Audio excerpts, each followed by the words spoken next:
Richie. Hi, Sin. Hi, everyone.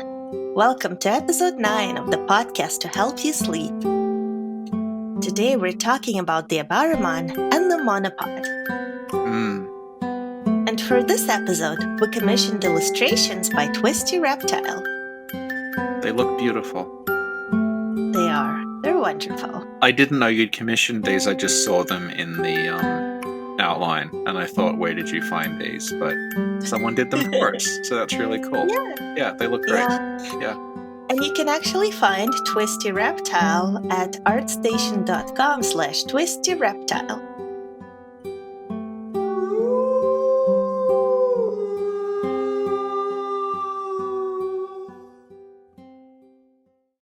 So, Richie. Yes. The Abarimon are also called antipod. That means reversed foot or backwards foot. Mm-hmm. So the Abarimon, we looked them up on an episode of Saturday Night Snack Covenant, and they are people with backwards feet. Mm-hmm. That's sort of it. So then I went to the source. Right. And I actually read the source. So the Abarimon comes from... Richie? Yes. What's the source? I was about to say, that's why I was saying the Abarimon comes from, and I was going to say the source. Okay. Is it Pliny the Elder? It is Pliny the Elder. Specifically... Oh. you hadn't looked that up before. It's Pliny the Elder, as I recall. I studied the classics. I also did some research. All right, smarty pants. It comes from Pliny the Elder's Natural History, Part 7, Chapter 2. If you want to get hyper-specific about where it is. So, Part 7 was like Book 7. So, Pliny the Elder, he wrote an enormous thing. It's just called Natural History. It's commonly talked about as like this is sort of the first attempt at making an encyclopedia. So it's an attempt to sort of put all knowledge about everything into one section of volumes. Richie? Yes. Like an actual encyclopedia or a cryptid encyclopedia? Well, it's a bit of both. Because a lot of it is based on hearsay, as we're about to find out. Yeah, so I mean the fact that this does have people with backwards feet in it. Yeah. Yeah, there'd be a number of citations required were this written today. Okay. So, the Abarimon is mentioned in Book 7, which is a book about, like, it's just about humans. Like, what's the actual title of it? It is called... Okay, it's Book 7, The Nature of Man, Length of Life, Time of Gestation, Biggest, Smallest, Life and Death, Inventions, and Many Sundry Stories. And it is... the first chapter of that Book 7, it's called The Strange and Wondrous Shapes of Sundry Nations. So it's about sort of the nations of the world. It's a very short chapter. And then chapter 2 follows, and it's significantly longer. And that is called Of the Scythians and the Diversity of Other Nations. So it's talking about basically places beyond Greece. And as a result, it's largely based on like legends and hearsay of these places. So it starts off talking about like the cyclops and things as if they're a real creature. And it talks about like the further you go north, the stranger it is. And then when he talks about like there's griffins and stuff, and then after a while he starts talking about like there are Scythians called anthropophagi, which means like they eat people, like anthropophage. And this is where the name Abarimon comes from. So the creatures aren't actually called Abarimon. Abarimon is the name of the country that they're from. And it locates Abarimon in the Himalayan mountains. Yes. Yes. So it says that there's a place called Abarimon in the Himalayan mountains, wherein are found savage and wild men living and conversing among the brute beasts who have their feet growing backwards and turned behind the calves. howbeit they most run swiftly. Then it says, these kinds of men can endure to live in no other air or other clime other than their own, which is the reason they cannot be drawn to come unto kings that border them. What he's saying is that, like, there are these people whose feet are backwards. They live in the Himalayan mountains, but they can only survive in that air. They can't leave. This is why, like, people who went, like other kings he mentions, Alexander the Great, went there, they never had an Abarimon person brought to them because They would die, right, if they're taking out of their environment? yeah. So that is literally everything it says about the Abarimon. They get like 2 sentences. Mm-hmm. Yeah. So I mean, it's short and to the point. Live in the Himalayan mountains, feet are backwards, run fast. They die if they leave. Thank you, Reggie. I had a vision of a song when you mentioned Greece. Was it from Grease the musical? I got feet, they're twisted backwards.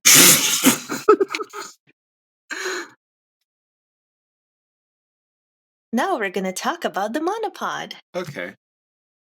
So, Richie, I hear you went back to the source once again. And asked the horse. He gave me an answer that I endorse. I'm always on a steady course. Talk to Pliny the Elder. Okay, so I found the reference to the monopods in this translation. Instead of monopod, it says monoscelli. Monoscelli. So I looked it up, and you know how I said the Abarimon's only mentioned once? Yeah.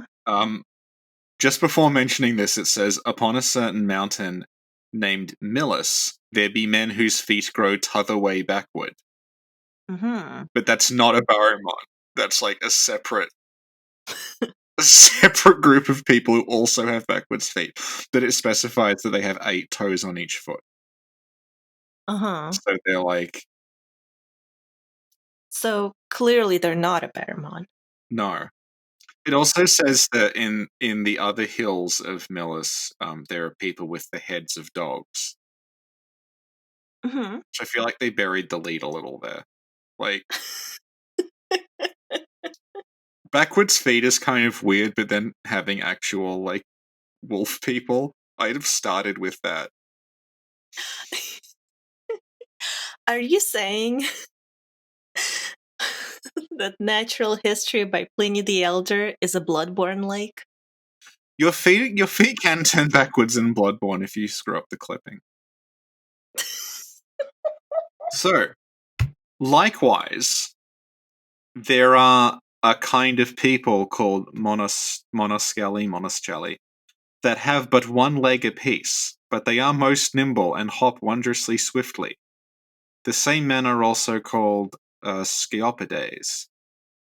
For in that hottest season of the summer they lie along their back and defend themselves with their feet against the sun's heat. And these people, as he saith, are not that far from troglodytes. And then he starts talking about troglodytes. Chocobos? Troglodytes. What's that?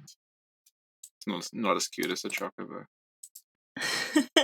Thank you, Richie. So what did we learn about the monopod from this? They hop really swiftly and fast. This seems to be a recurring thing. If you have a strange foot, either a backwards foot or a giant foot, you're very, very agile. And it's like a weird min-max thing. Like, I'm going to have backwards feet because it makes me move faster. And also the thing they talk about the monopods is that they have one giant foot, so they lie on their back and they use the foot as an umbrella. Cute. He's obsessed with feet. And the next one's like, yeah, in India, there's men with giant feet, and they're called the Struthopods. It's just like a weird fetish thing. You keep thinking, so he's like, oh, these people don't have noses, okay, and their feet, like, oh, for God's sake. Okay, thank you, Richie. These people eat locusts, also, they're really good at running on their magic feet. Like, So, Richie, yes, Sin. While I was doing research for the Abarimon, I stumbled across various creatures that have backwards feet in folklore and ghost stories around the world. Yep. So, for example, there is the Curupira from Brazilian folklore, who will prey on poachers and hunters if they take more than what they need from the forest. There's also the Ciguapa of Dominican folklore, and they're sometimes compared to mermaids, and they can lure people into the forest and stuff like that. And there's also the Pichel Peri, who appears in ghost stories in Central and South Asia. And in some cases, they're also described as isolated in the woods. So there seem to be like some similarities in the stories of creatures with backward feet and like being Yeah. isolated in woods or certain places. Yeah. I was thinking of an Arabic creature called a nasnas that is like half a person divided down the middle, so it's one arm and one leg and half a head, and they hop around like a Like a monopod. monopod? Yeah, yeah. Yeah. They don't use it as an umbrella though. Not big enough. No, they're just a normal person. And the other one is you showed me this, that there's in Slovenian folklore there's wild women with backwards feet called, we think it's krivopeta. Well, when you say you showed me this, you actually told me about this, and then I looked it up, and then I sent you a link.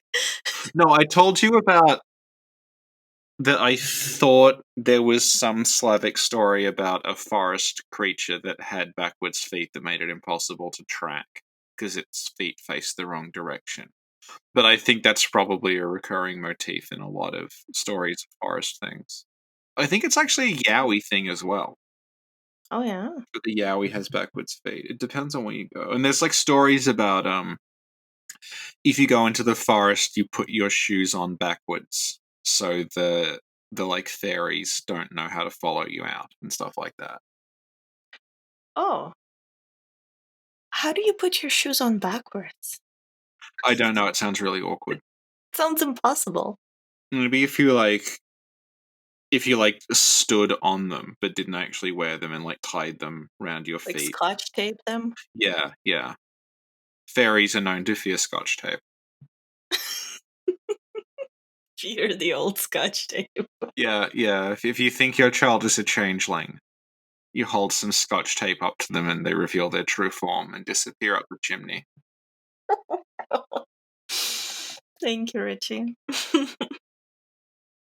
Okay, so that's it for this episode.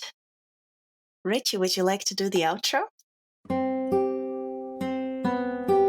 That was Podcast to Help You Sleep, Episode 9, Special Feet Edition.